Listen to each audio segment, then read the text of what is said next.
Bonjour mesdames et messieurs, aujourd'hui il pleut à Montréal.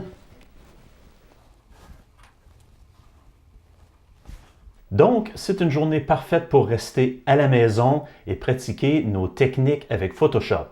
Dans la dernière vidéo, je vous avais promis de vous montrer comment je fais pour presque quadrupler la résolution du capteur de votre caméra. Alors, attention, ça commence maintenant.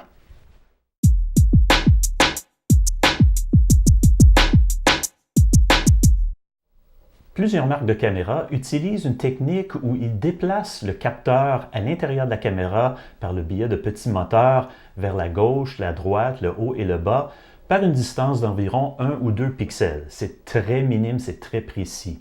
Ils prennent une photo à chaque fois que le capteur est déplacé et ensuite, par logiciel, ils vont combiner les photos pour rendre une image de plus haute résolution que le capteur peut en faire.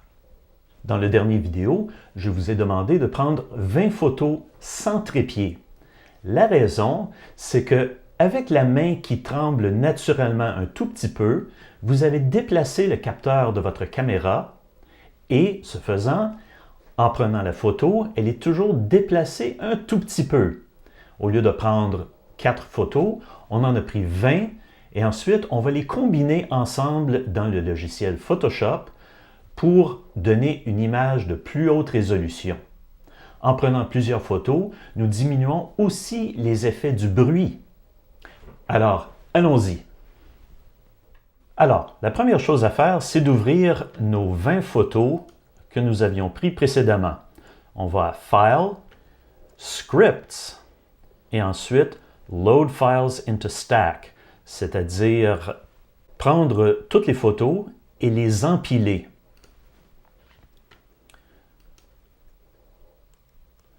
Donc, dans le répertoire ici, c'est des photos qui ont été prises avec un appareil Alpha 77 II. Il est toujours mieux de prendre des photos en RAW ou mode brut, mais ici, pour les fins de l'exercice, j'ai pris des JPEG parce que les fichiers sont plus petits et ce sera plus rapide. Donc, on sélectionne toutes les photos et on ouvre. Il est important de noter que les deux options ici en bas à gauche, ne pas les activer, les laisser vides. Nous ne voulons pas enligner les photos pour l'instant et on ne veut pas créer un objet intelligent, ça on le fera plus tard. Et on fait OK. Là, il faut s'armer de patience parce que ça peut être un peu long ouvrir tous les fichiers. Maintenant que tous les fichiers sont ouverts, on va agrandir le canevas de notre image. C'est-à-dire, c'est comme si on prenait le canevas d'une peinture et on l'étirait 2 fois plus grand sur la largeur et 2 fois plus grand sur la hauteur. Pour le faire, on va sur Image, Image Size. On veut sélectionner en pourcent et agrandir de 200% sur la largeur et sur la hauteur.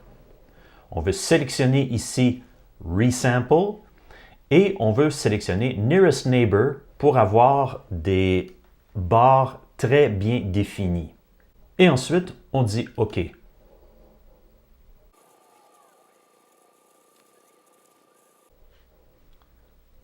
voilà, nous venons d'agrandir non seulement une image, mais toutes les 20 photos ont été agrandies.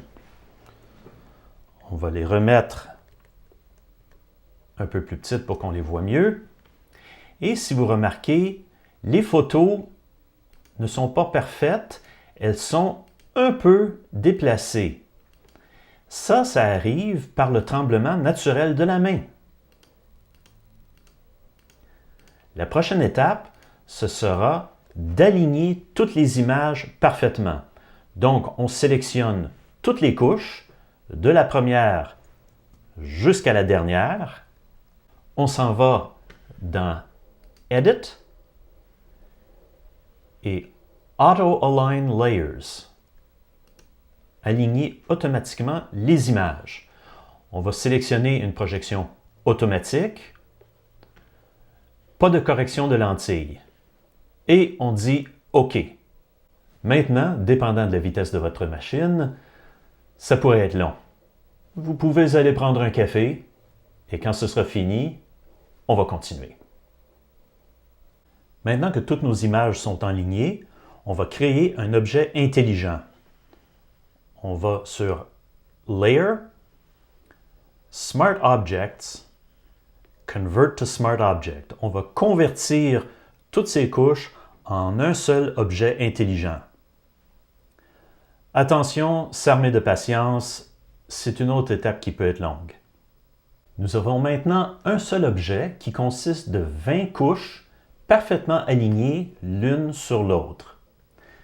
L'étape finale, ce sera de prendre la moyenne sur 20 images de chaque pixel. C'est facile à faire, mais ça prend du temps. Alors la dernière étape, c'est d'aller encore sur Layer, Smart Objects, Stack Mode et choisir Mean. Ce que ça fait, c'est que ça prend chaque couche et ça prend la moyenne de chaque pixel sur 20 couches. C'est peut-être le temps de prendre un autre café ou passer la balayeuse. On revient quand ça sera fini. Et voilà, c'est terminé. On peut maintenant découper les rebords au goût.